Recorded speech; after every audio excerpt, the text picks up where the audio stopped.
Hello friends, शौर्य class में आपका एक बार फिर से स्वागत है। तो जो हमारा टॉपिक चल रहा था वो था pair of linear equation in two variables, जिसमें मैंने इससे पहले आपको दो वीडियो प्रोवाइड करा दिए हैं। पहले वीडियो में हमने किससे करा था, आलेखी विधि यानी कि ग्राफिकल मेथड से रिलेटेड क्वेश्चन करे थे। उसके बाद सेकंड वीडियो में मैंने आपको एल्जेब्रिक मेथड, जो कि हमारे सब्स्टिट्यूशन यानी कि प्रतिस्थापन विधि और एलिमिनेशन यानी कि विलोपन विधि है, उससे रिलेटेड क्वेश्चन करवाए हैं। आज के इस वीडियो में मैं आपको सब्जेक्टिव टाइप क्वेश्चन यानी कि जो एग्जाम में आने के चांसेस सबसे ज़्यादा हैं, यानी कि ये क्वेश्चन आपको देखने को 101% मिलेंगे ही मिलेंगे, वो क्वेश्चन लेके आया हूँ। यहाँ से केस स्टडी बन सकता है। अभी आपके इससे पहले जो स्कूल वाले एग्ज़ाम हुए हैं सीबीएसई की तरफ से, प्री बोर्ड मान लीजिए उनको एक तरीके से, तो वहाँ पे भी इससे रिलेटेड केस स्टडी आई थी, जो मैंने अपनी एग्ज़ाम पेपर जो था उसके सॉल्यूशन में कराई हुई है। वहाँ से भी आप क्वेश्चंस देख सकते हैं। तो आइए क्वेश्चन स्टार्ट करते हैं। क्वेश्चन को मैंने हिंदी इंग्लिश दोनों में लिखने की कोशिश करी है और हिंदी में भी बताऊंगा और इंग्लिश में भी बताऊंगा। क्या फ़र्क है, पढ़ने में कोई अंतर नहीं आना चाहिए। जैसे क्वेश्चन है पहला, यदि 3 कुर्सी तथा एक मेज का मूल्य 1500 रुपये है और 6 कुर्सी तथा एक मेज का मूल्य 2400 हो, तो एक कुर्सी तथा एक मेज का मूल्य बताना है। इंग्लिश में कोई फ़र्क नहीं है। The cost of 3 chairs and 1 table is equal to 1500 and the cost of 6 chairs and 1 table is 2400। तो cost, find the cost of 1 chair and 1 मेज। ठीक है, तो सॉल्यूशन देख लेते हैं। अगर मैं सॉल्यूशन की बात करता हूँ तो सॉल्यूशन बहुत ही आसान तरीके से आपको देखने को मिलेंगे। क्या है क्वेश्चन पहला, 3 कुर्सी, तो मैं मान लेता हूँ माना एक कुर्सी का मूल्य कितना है, x है, तथा एक मेज का मूल्य कितना है, y है। Let be the cost of 1 chair is x and 1 table is y। तो अकॉर्डिंग टू द क्वेश्चन उसने बोला 3 कुर्सी और एक मेज, यानी कि 3 कुर्सी प्लस एक मेज कितना है, 1500 रुपये, इक्वेशन नंबर 1। तथा 6 कुर्सी यानी कि 6x प्लस एक मेज यानी कि y इज इक्वल्स टू कितना दिया है, 2400, इक्वेशन नंबर 2। आपको इसको सॉल्व करना है। कोई भी मेथड करिए, एलिमिनेशन करिए, सब्स्टिट्यूशन करिए, कोई फ़र्क नहीं पड़ता। अगर मैं यहाँ पे डायरेक्ट, मुझे दिख रहा है कौन सा मेथड लग रहा है, एलिमिनेशन मेथड लग रहा है। एलिमिनेशन मेथड सब्स्टिट्यूशन मेथड से थोड़ा सा आसान अगर देखा जाए तो, वो क्वेश्चन पे डिपेंड करता है। अब मैं यहाँ पे एलिमिनेशन मेथड लगाता हूँ तो क्या करता हूँ, समीकरण 1 में से 2 को घटा देता हूँ। समीकरण 1 में से जब 2 को घटाऊंगा तो क्या देख रहे हैं आप, इससे ये कैंसिल, 3x में से 6x गया तो माइनस का 3x, और 15 में से 2400 गया तो 900 किसका, माइनस का। तो x की वैल्यू आ जाएगी 300। x की वैल्यू कितनी आ गई, 300। इसके बाद अगर x की वैल्यू 300 आ गई, समीकरण 1 में रख दो। समीकरण 1 में रखने पर, समीकरण 1 में x बराबर 300 रखोगे तो कितना आ जाएगा, 900 प्लस y बराबर 1500। तो y बराबर कितना आ जाएगा, 1500 माइनस 900, तो कितना आ गया ये, 600। तो हमारे पास एक कुर्सी और एक मेज का मूल्य आ गया। उसने हमसे एक कुर्सी तथा एक मेज का मूल्य पूछा है, यानी कि क्या पूछा है, x प्लस वाई। तो x की वैल्यू 300 प्लस y की वैल्यू 600, यानी कि टोटल कॉस्ट कितनी होगी, 900 हो गई। यही हमारा आंसर है। आई होप क्वेश्चन आपको समझ में आया होगा। बहुत ही आसान क्वेश्चन है, सबसे इजी क्वेश्चन लेके चला हूँ। ठीक है, नेक्स्ट क्वेश्चन क्या है, नेक्स्ट क्वेश्चन है, Sumit is 3 times as old as his son, 5 years later he shall be 2.5 time as old as his son. How old is Sumit at present? Question है कि सुमित जो है अपने बेटे की उम्र का 3 गुना है। कब, आज की डेट में। 5 साल बाद वो अपने बेटे की उम्र का 2.5 गुना हो जाएगा। तो उसने सुमित की प्रेजेंट एज पूछी है। ये क्वेश्चन 1 वेरिएबल से भी होते हैं और 2 वेरिएबल से भी। तो मैं 2 वेरिएबल वाला टॉपिक है तो उससे ही रिलेटेड सॉल्यूशन दिखाऊंगा। इसका सॉल्यूशन क्या है, माना किसकी एज, माना सन, पुत्र की आयु बराबर x, पुत्र की आयु x। तब क्वेश्चन के अनुसार सुमित की आयु कितनी होगी, सुमित की आयु कितनी होगी, 1 वेरिएबल से नहीं 2 वेरिएबल से कर रहा हूँ, यहाँ 2 वेरिएबल से ही करते हैं। माना सुमित की आयु बराबर y। तो आपको दिया उसने अकॉर्डिंग टू द क्वेश्चन। जो पिता की आयु है y किसके बराबर है, 3 गुना पुत्र की आयु के। समीकरण 1 हो जाता है। क्लियर है भाई? उसने हमसे बोला ना कि किसकी आयु कितनी है भाई, हमने पुत्र की आयु तो मानी है x, ठीक, और पिता की आयु मानी है y। तो पिता जो है प्रेजेंट वर्तमान आयु है, तो पिता की आयु पुत्र की आयु की 3 गुनी है। समीकरण 1 मिल जाता है। इसके बाद उसने दूसरी कंडीशन बताई है कि 5 ईयर लेटर, आज से 5 साल बाद। तो 5 साल बाद सुमित की आयु कितनी होगी, y प्लस 5। इसी तरीके से पुत्र की आयु कितनी होगी, x प्लस 5। लेकिन वो कितने गुना हो जाएगा, वो अपने पुत्र की आयु के 2.5। ये 2.5 का मतलब क्या होता है, 5/2 होता है। 5/2 के बराबर हो जाएगा। जब इसको सॉल्व करेंगे तो 2y plus 10 is equals to 5x plus 25। तो यहाँ से लिखेंगे, इसको इधर ले आइए, 2y माइनस 5x बराबर कितना हो जाएगा, 15। समीकरण नंबर 2। समीकरण 1 और 2 से अब यहाँ पर मैं विलोपन विधि तो लगा नहीं सकता, यहाँ क्या है, प्रतिस्थापन विधि है। तो सीधी बात है, समीकरण 1 से y बराबर 3x समीकरण 2 में रखने पर, समीकरण 2 में रख दो। तो रखिए y बराबर 3x, 2 गुणा 3x माइनस 5x बराबर 15। तो 3 दूनी 6x माइनस 5x बराबर 15। तो यहाँ से x का मान कितना आ गया, 15। x बराबर 15 समीकरण 1 में रख दो, 1 में रखने पर। तो समीकरण 1 में रखेंगे तो y बराबर कितना आ जाएगा, 15 गुणा 3 यानी कि 45। तो वही चीज़ पुत्र की आयु थी x यानी कि वर्तमान आयु 15 वर्ष है, और पिता की आयु थी y यानी कि 45 वर्ष। यही हमसे उसने पूछा था कि सुमित की वर्तमान प्रेजेंट एज कितनी है। तो सुमित की जो प्रेजेंट एज है वो कितनी है, 45 वर्ष। आई होप क्वेश्चन आपको अच्छे से समझ में आया होगा। इसको हम 1 वेरिएबल से भी कर सकते हैं, 1 वेरिएबल से ज़्यादा आसान पड़ता है। ठीक है, नेक्स्ट क्वेश्चन देख लेते हैं। नेक्स्ट क्वेश्चन है, the income of 2 person A and B are in the ratio 8:7 and the ratio of their expenditure is 19:16 if their savings are 2550 per month, find their monthly income. कुल मिला के कोई भी 2 व्यक्ति हैं A और B, उनकी जो आय है, आय का अनुपात कितना है, 8:7, और उनके खर्च का अनुपात 19:16 है। यदि वो फिर भी जो बचत कर रहे हैं हर महीने वो 2550 रुपये कर रहे हैं, तो हमें उनकी मंथली इनकम बतानी है। सॉल्यूशन देख लेते हैं। उसने बोला इनकम ऑफ 2 पर्सन, तो माना A की आय, उसने हमसे रेशियो पूछा है तो हम उसको 8x लिख सकते हैं। माना A की आय बराबर 8x तथा B की आय बराबर कितनी है, 7x। ठीक, अब अकॉर्डिंग टू द क्वेश्चन वो कहता है भाई बचत कब होती है, बचत होती है जब आय माइनस खर्च कर देते हैं। आय में से अगर मैं खर्च को घटा दूँ तो बचत होगी। तो आय कितनी है उसकी, 8x, और बचत खर्च कितना है उसका, 19। क्या है, 19:16 आपके सामने दिया है ना। तो कितना है, ये उल्टा लिख दिया मैंने, ए की आय, ये ए की आय है और बी की आय, ठीक है। इसी तरीके से खर्च को भी लिखना होगा। खर्च कितना है, एक्सपेंडिचर 19:16, 19:16 दिया है, तो एक्सपेंडिचर माइनस में हो जाएगा। तो ये भाई खर्च, आय को मान लिया था x, और यहाँ मैंने लाइन लिखनी भूल गया, माना आय x तथा खर्च y है।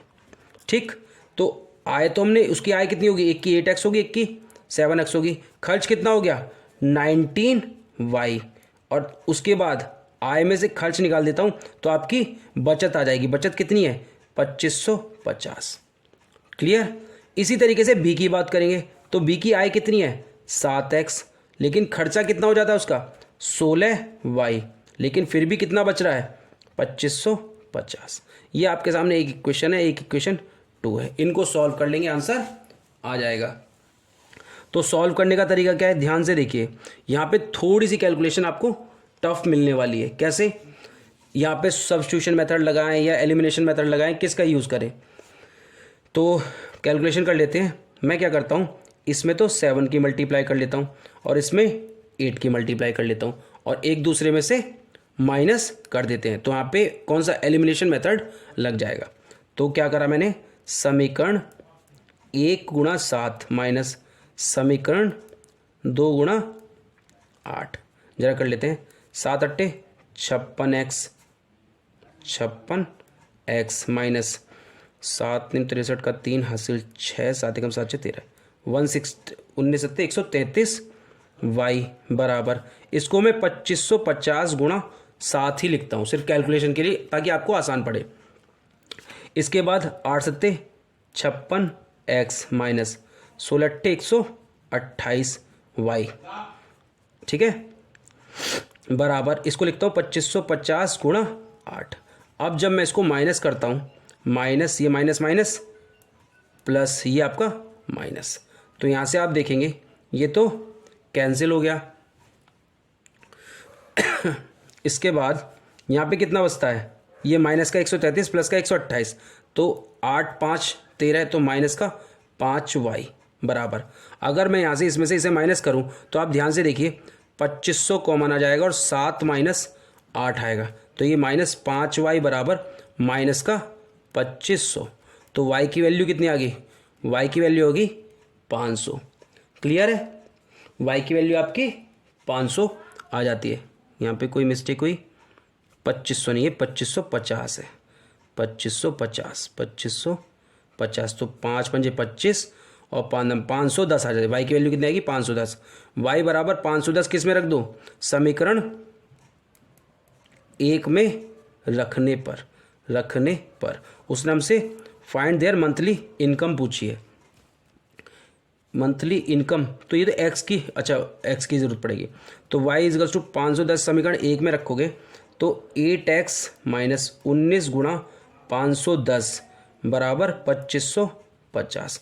जब इसको मैं यहाँ सॉल्व करता हूँ तो ये आ जाएगा 8x बराबर 2550 प्लस 1690। जब इसको सॉल्व करेंगे पूरा तो यहाँ पे जो x की वैल्यू आ जाएगी, x की वैल्यू आएगी 0 9 5 14 का 4 हासिल 1 7 5 12 का 2 हासिल 1 10 2 12 बटे 8। जब इसको सॉल्व करेंगे तो यहाँ से x की वैल्यू आएगी 1530। कितनी आएगी, 1530। तो उसने हमसे फाइंड देयर मंथली इनकम, तो a की आई कितनी थी, a की आई थी 8 गुणा 1530, ठीक है, और b की आई कितनी थी, ये तो सेम वही आ जाएगा 12240, और b की आई कितनी थी, b की आई थी 7 गुणा 1530, तो कितना हो जाएगा 10710। तो आपके सामने दोनों आए, क्लियर है, ठीक है। नेक्स्ट क्वेश्चन पे आते हैं। उसने ऐसे के क्वेश्चन में सिर्फ कैलकुलेशन थोड़ी मिस्टेक हो जाती है कई बार, यहाँ टाइम की बचत के चक्कर में, ठीक। नेक्स्ट क्वेश्चन देख लेते हैं। A man can row a boat downstream 20 kilometer in 2 hour and upstream 4 kilometer in 2 hour. Find his speed of rowing in still water, also find the speed of the stream.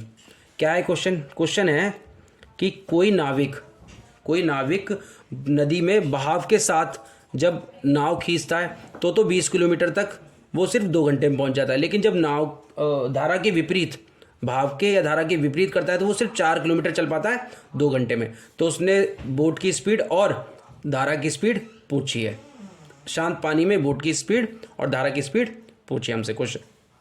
तो solution देख लेते हैं। आप एक formula याद रखिए, S equals to D upon T, चाल बराबर दूरी बटे समय, इसका प्रयोग होना है। तो आप एक चीज़ बचाइए मुझे, जब ये तो धारा है, ये धारा है, ठीक है, और ये आपकी क्या है, नाव है। अगर ये विपरीत है तो इनकी चाल क्या होगी, माइनस होगी नहीं होगी भाई। अगर बोट और उसकी बात करूं मैं, एक धारा है और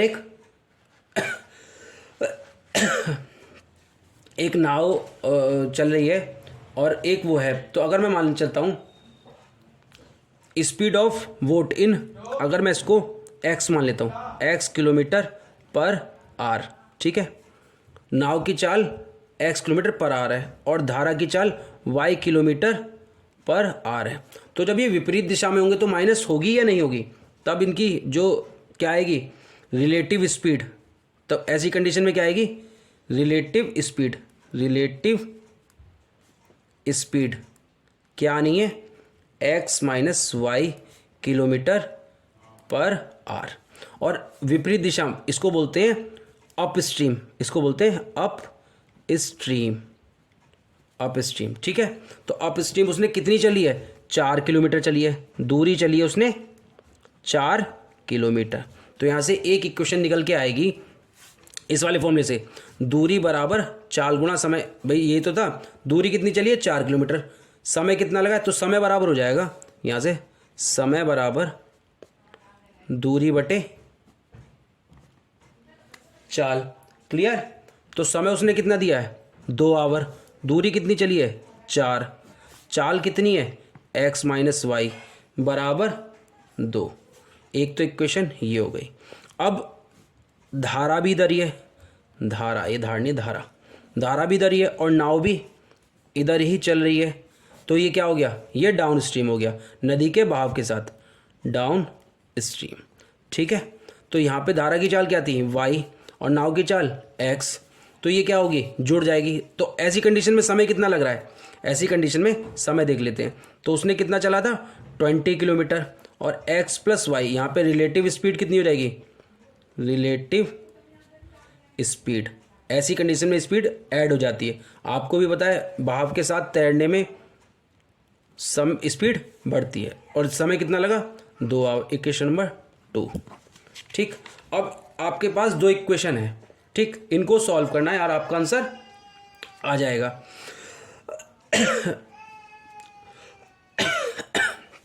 तो जब इसको सॉल्व करेंगे तो यहाँ से क्या आएगा, यहाँ से आएगा, इधर लिख लेते हैं एक तो, 4 बराबर 2x minus 2y, 4 equals to 2x minus 2y। या इसको और भी सॉल्व कर ले सकते थे। तो यहाँ से क्या आता, 2 equals to x minus y, equation number 3। और यहाँ से आएगा 2 से डिवाइड करेंगे 10, तो x plus y equals to 10, equation number 4। चला इनको सॉल्व कर लें, पीछे है जगह, नहीं है कोई बात नहीं, यहीं पे कर लेते हैं सॉल्व। यहाँ पे दिया है, मैं साफ लिख लेता हूँ, x माइनस वाई बराबर 2 और x प्लस वाई बराबर 10, ठीक है। तो जब इसको सॉल्व करते हैं तो यहाँ पे कितना जाएगा, यहाँ पे आएगा, इसको कैंसिल करते हैं, ऐड करते हैं, तो 2x बराबर 12। तो x की वैल्यू कितनी आ गई 6। जब x की वैल्यू 6 है तो y की वैल्यू कितनी आएगी 4। तो यही आपका आंसर है। यानी कि नाव की चाल कितनी आई, हमने x मानी थी, तो बराबर 6 किलोमीटर पर आवर। और धारा की चाल स्पीड ऑफ स्ट्रीम कितनी आएगी 4 किलोमीटर पर आवर। यही हमसे उसने पूछा था, ठीक है। आई होप क्वेश्चन आपको समझ में आ रहे होंगे। इन क्वेश्चंस में बस थोड़ी सी इक्वेशन बन गई तो आप आसानी से सॉल्व कर लेते हैं। नेक्स्ट क्वेश्चन क्या है, नेक्स्ट क्वेश्चन है राघव ने एक परीक्षा में 70 अंक प्राप्त किए।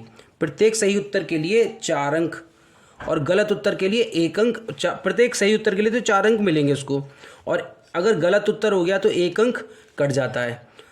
यदि प्रत्येक सही उत्तर के लिए 5 अंक मिलने लगे और गलत उत्तर के लिए 2 अंक कटने लगे तो उसको 80 अंक प्राप्त होते हैं। तो उसने पूछा है परीक्षा में कुल प्रश्नों की संख्या कितनी थी। आपको उसने 2 कंडीशन दे दी, यानी कि 2 इक्वेशन आपके पास होनी चाहिए। देख लेते हैं सॉल्यूशन क्या है।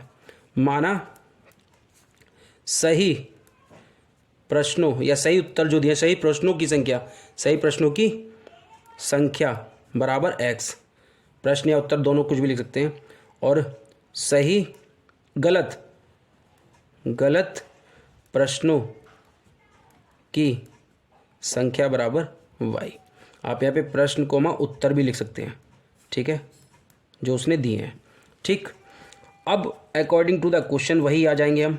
क्या बोला उसने, पहली कंडीशन में 70 अंक मिले, कब, जब 4 अंक सही प्रश्न के थे, सही उत्तर देने पे थे, और 1 अंक उसका कट जाता था, यानी कि 4x माइनस वाई बराबर 70, इक्वेशन नंबर 1।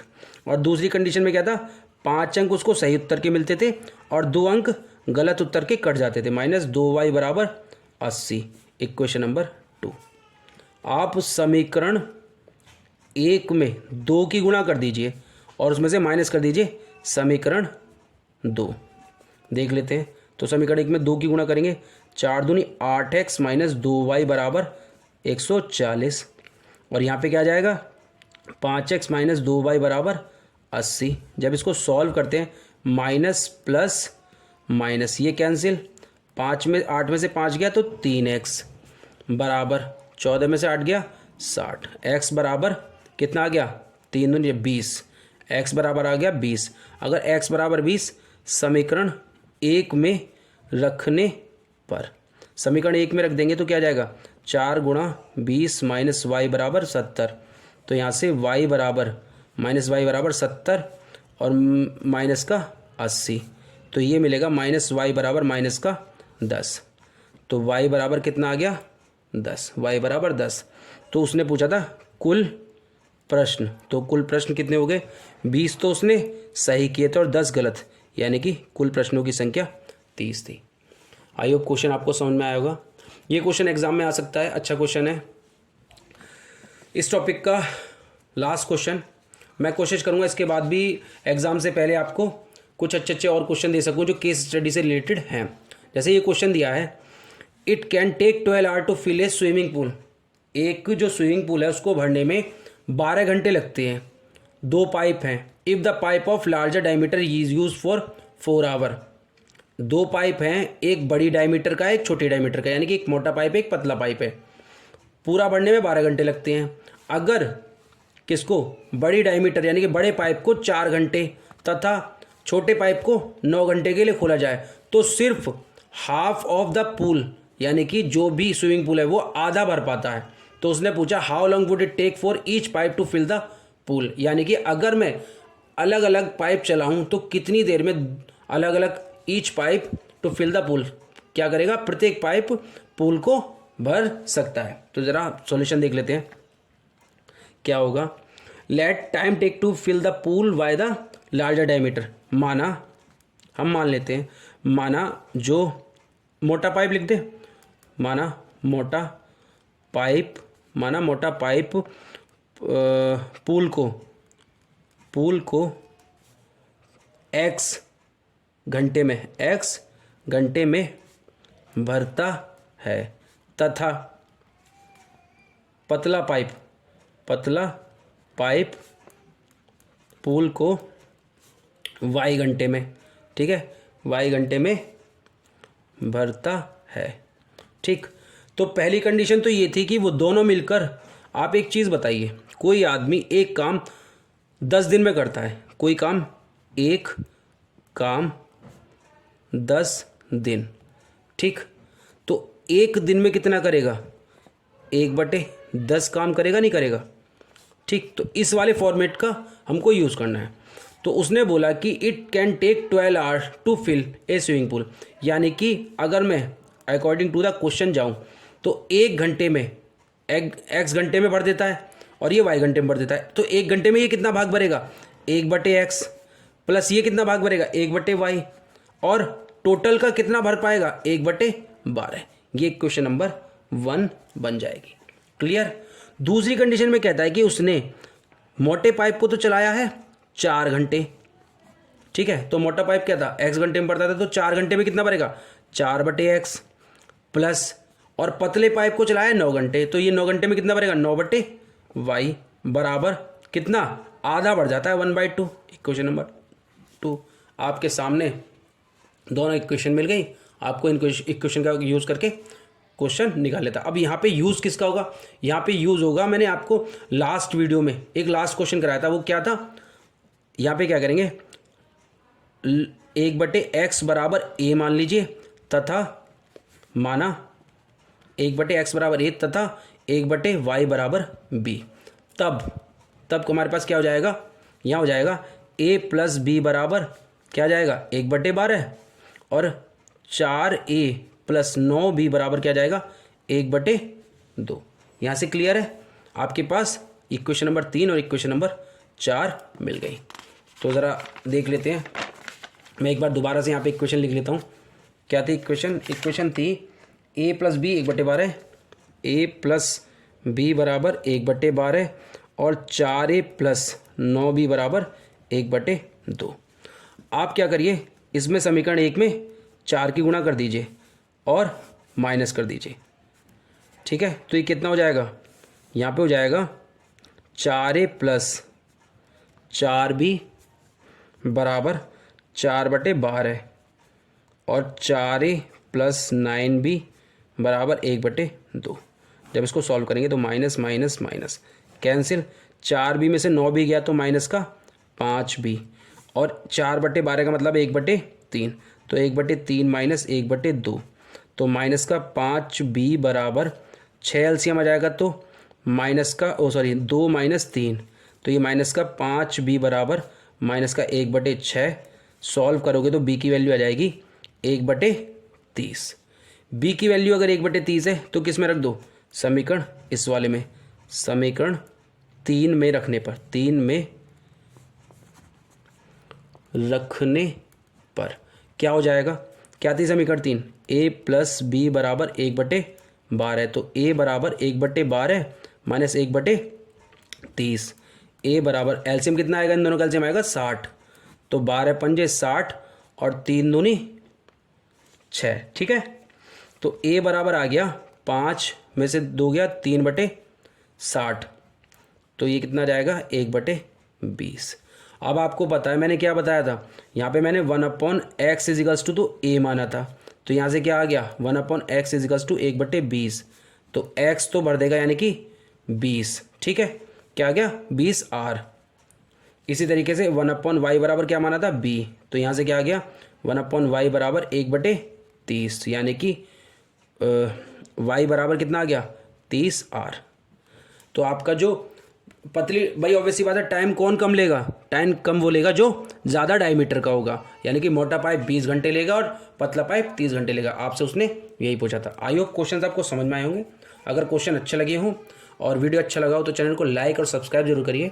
आगे भी मैं अच्छे अच्छे वीडियोज़ बनाता रहूँगा और कोशिश करूँगा इस टॉपिक से रिलेटेड अभी एक वीडियो आपको और प्रोवाइड कराऊँ, जिसमें केस स्टडी से रिलेटेड क्वेश्चन कैसे बन सकते हैं और क्या क्या पूछ सकता है वो, ये मैं आपको बता सकूँ। आज के लिए इतना ही, धन्यवाद।